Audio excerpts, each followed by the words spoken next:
Hi, I'm Ryan Dutton, Commercial and Enterprise Sales Manager at SDN Communications.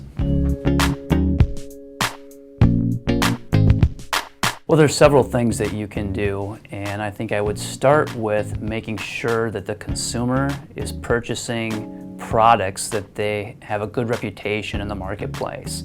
You know, well-known brands that they can trust are putting in security features to make sure there's as low of exposure to hostile actors as possible.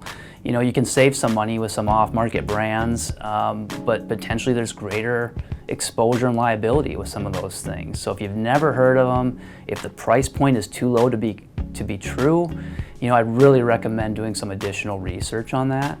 So that's one of the first things. You know, secondly, setting up all those Internet of Things devices on a guest network. That creates a natural partition between your more sensitive data that you might have on your primary home Wi-Fi network versus your Internet of Things devices like your cameras and doorbells and smart speakers, Amazon Alexas, all those types of things. Makes a lot of sense to have that world separated to some degree. It's not foolproof, but it creates, you know, some additional security.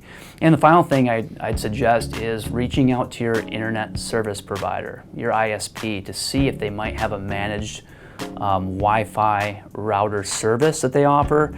That way updates are being pushed to the device itself. You don't have to worry about that. They're more likely to set it up in the most secure way, so you don't have to worry about whether or not you set up your router yourself in the appropriate way. And if that device goes bad over time, you know, oftentimes with a managed service that's then replaced. And they're also additional resource for you for security. So that's something to consider. There's a monthly fee for that oftentimes, but a lot of times that can be a really good value in terms of trying to keep your network secure.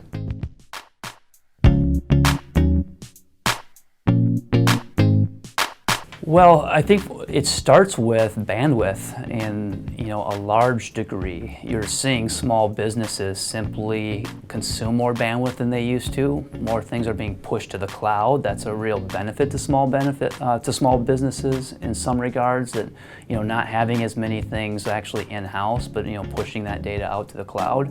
And a lot of those things require greater, more consistent bandwidth. So that's one of the things that we're seeing that they're doing on a pretty consistent basis. Just like you see bandwidth consumption going up in the home, you know, as we all, as individual users consume more, that's being replicated in the small business space as well.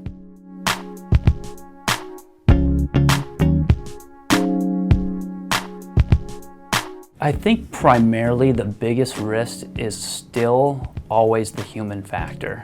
So it's actually folks within the household or within the small business or even the large enterprise organization that is actually creating the most vulnerability. You know, it just takes one click on a malicious link to, you know, potentially expose your entire network, whether that's within the home or business.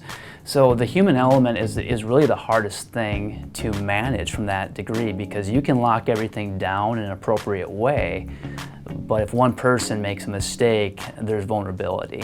And that's why we're seeing a lot of different organizations invest in kind of penetration testing, where they're actually having businesses or other entities send phony malicious emails to see if the actual customer, or excuse me, the employee within the organization might click on it. And if they do, there's no harm done then, but then they learn about which links are safe and which are not through some additional training oftentimes.